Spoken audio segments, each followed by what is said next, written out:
taking a trip back to old Detroit, which is owned by OCP, and we're revisiting a good old friend, RoboCop, which Cora has been bugging to watch since we watched the first one.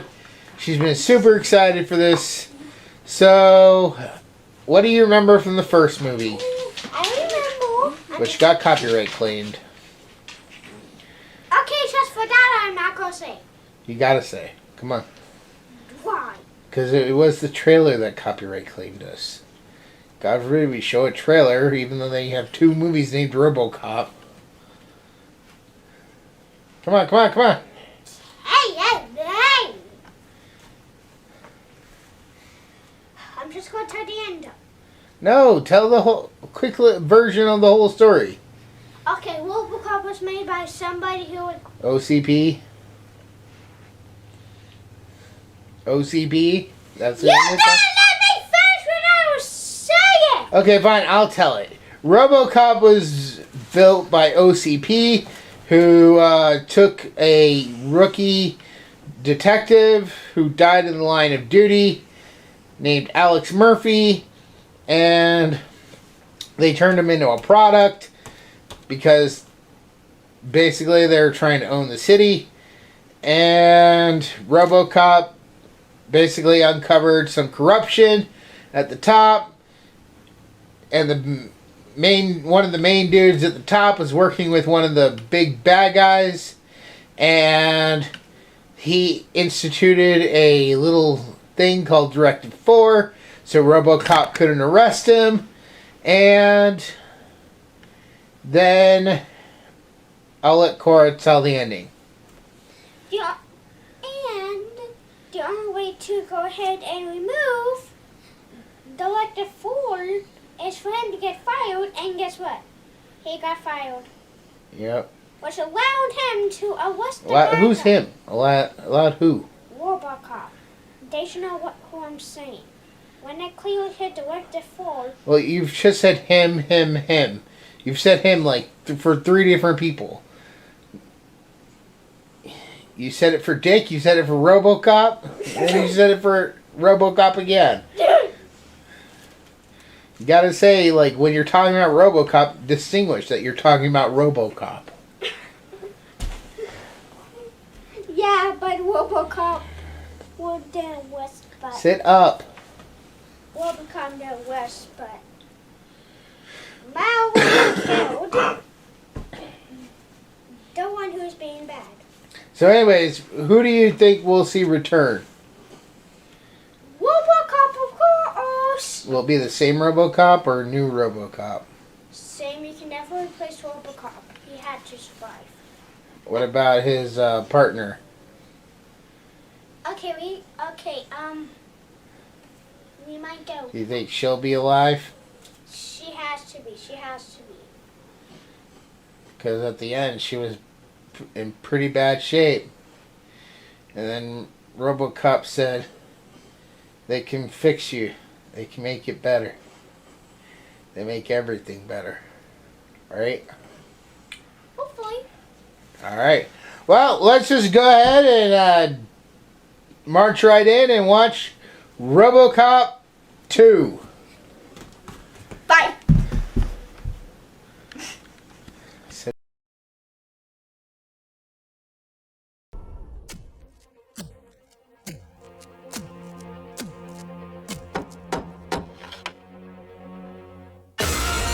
About a year ago, we gave this city RoboCop. Ready for duty, partner?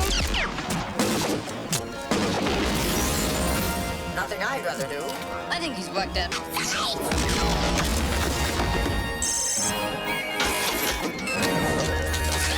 Take it over, creep.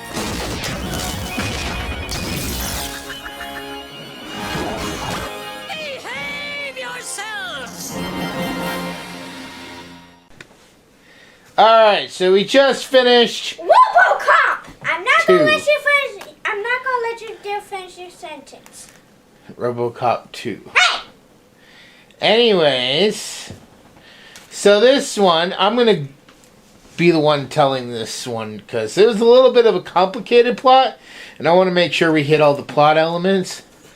Okay, so RoboCop is back, and there's a new drug on the street. It's been about a year almost since the first movie, and this new drug is driving the city out of its mind. There's even more chaos in the streets. And we find out that the city took out a loan from OCP probably sometime before the first RoboCop, and that the city owes OCP money, otherwise OCP can foreclose on the entire city, which is what they want to happen. They want to basically get control of all of Detroit so they can shut it down and turn it into a major city that they control, that they own. And basically any store. Well, that's what I'm getting to.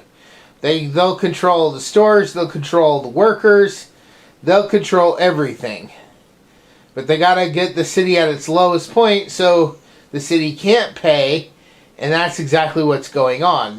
All the cops are on strike, and the only cops that are left working are a select few. Which is where RoboCop comes in, and he's trying to bring down this new drug organization led by a man named Cain. And basically, they end up defeating RoboCop. And RoboCop is rebuilt by OCP, reluctantly at first, but there's this woman who has her own agenda to make a better version of RoboCop, but in the meantime, so the company can save a little bit of face with the public, they put RoboCop back together, and they fill his head with a ton of directives. And how does RoboCop respond? Too nice that he seriously leaves the kids who were being a very, very extra naughty. Literally, they were making a man bleed and they were stealing from a store. Yeah. Did you find it funny when RoboCop was acting all weird? Yeah. When he was reading Miranda rights to that dead body? You're reading Miranda rights to a corpse. So how does RoboCop fix that when they find out everything they put in his head? Well, RoboCop electrocutes himself. Yep. Which basically removes all of them. All the directives. Now, not even the ones he had originally, the first three, are in there. So he's like a real person now, able to make his own choices, able to follow the law if he wants to or not. He doesn't have anything holding him back. And so this woman, she finally gets her hands, once RoboCop's back to his senses, he goes and hunts down Cain, brings Cain to justice, but a little too harshly, to the where Cain's on critical life support. She comes in and basically finishes the job and takes his brain and puts Cain's brain into her own robot, which they call RoboCop 2. Hey, that's the name of the movie! Then they send Cain after the mayor, who's striking up a deal with the remaining drug cartel to save the city, but Cain goes in and eliminates all of them, except for the mayor, who just manages to escape. Can you not play with that? Put it back. Put it back so it doesn't get lost. Thank you.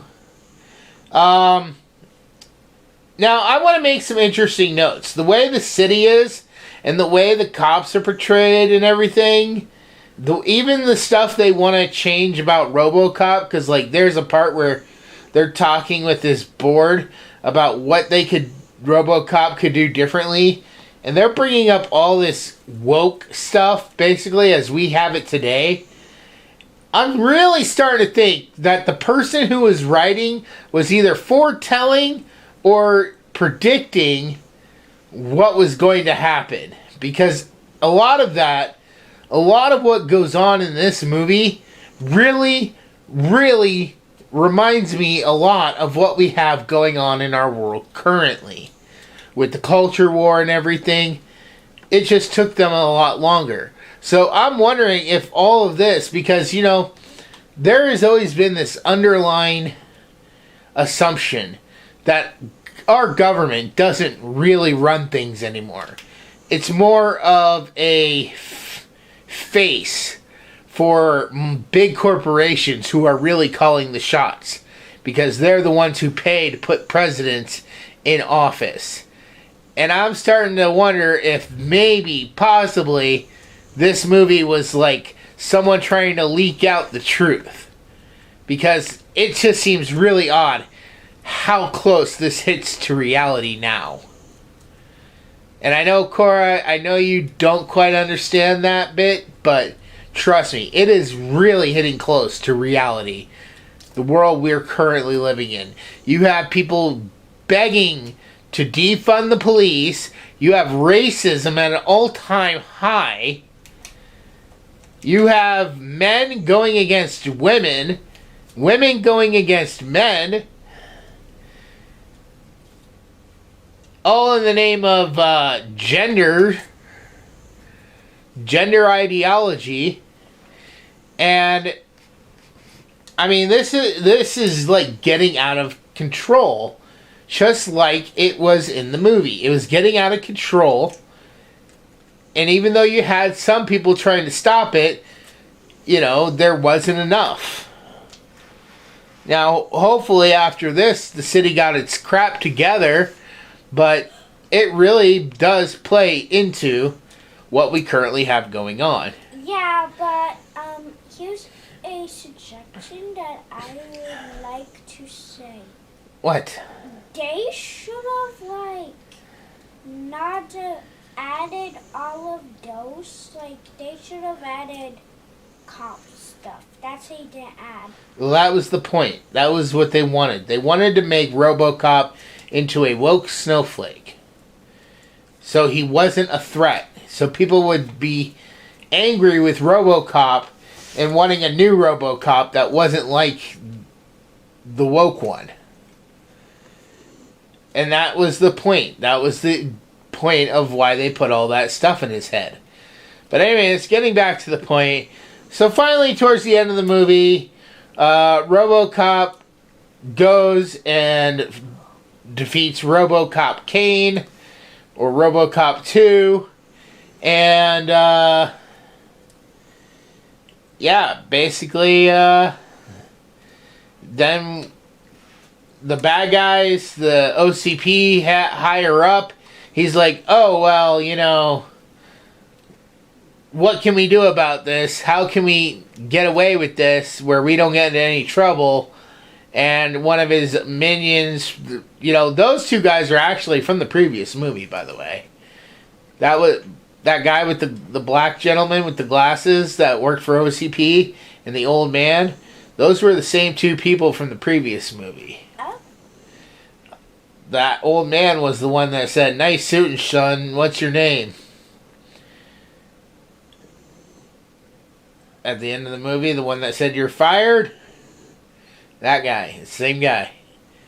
And the other guy, the guy with the glasses, he was the one who was that one dude's friend. Then they were talking in the bathroom, remember? Mm-hmm.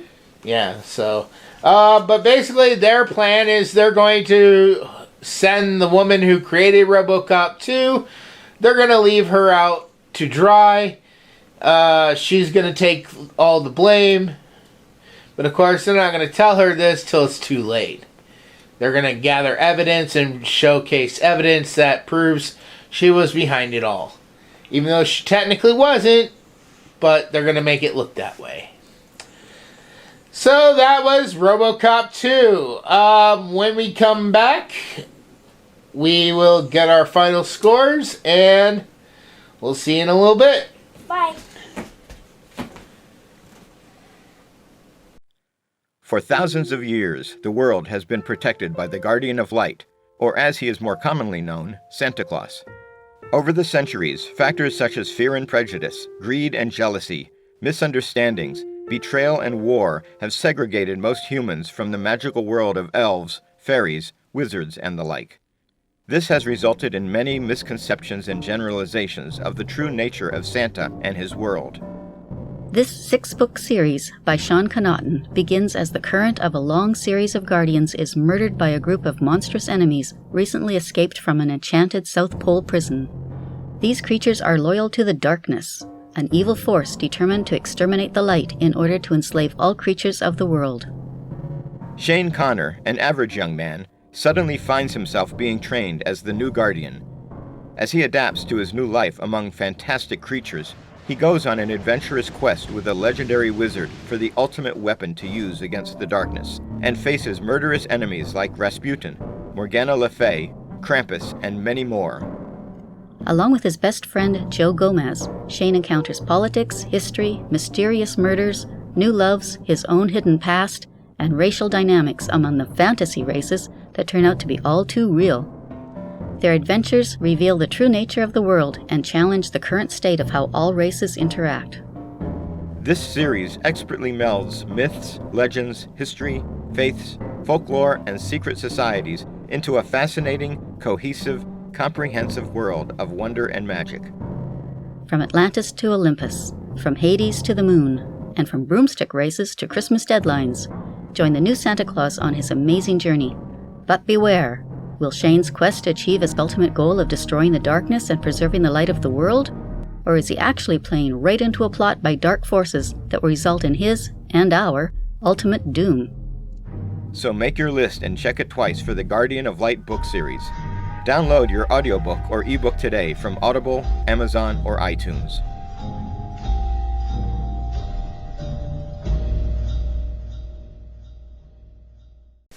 Alright, Cora, starting with you, RoboCop 2. What would you score this on a scale of 1 to 10? Wait, what? 10 out of 10. 10 out of 10. Why 10 out of 10? This movie was great. Did you like it more or less than the first one? I mean,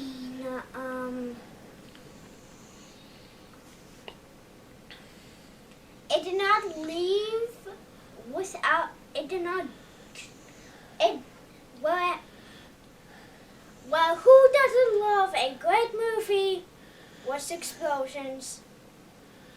So you got your explosion fix? Plus, I think for you, RoboCop was just a little bit funnier in this one. He was way more serious in the first one. There wasn't much time for him to be, humorous. But in here, you got that whole bit with all the extra directives. You got little one-liners here and there. Is that why? No, mostly the explosions. Oh, okay. Explosion noise! So you like this one, though, more than the first one? No, same. Yes, same score, same reality. Alright. Same. Well, moving on to my score. On a scale of 1 to 10, I'd give RoboCop 2 a 10 out of 10. I do tend to like this one just a little bit more because we do get more time with RoboCop. He is, like I said, a little bit funnier in this one. He is still serious, but he also is still funny, especially when they shove all those directives in his head. It's just a laugh riot to hear him talking, saying some of the stuff he says, which is totally out of character for him, but it's believable. Also, you don't spend a lot of time with him out of the helmet, whereas I feel in the previous movie, half the movie he was out of his helmet. He does once again get damaged, but that's fine. But yeah, I really do like this. And yeah, that's our review for RoboCop 2. And with that said, I guess we'll see you all in the next video. I buy that for $1. Yeah, we didn't get to see that guy this time. They didn't show that at all. Yeah. Alright, see you guys later. I buy that for $1.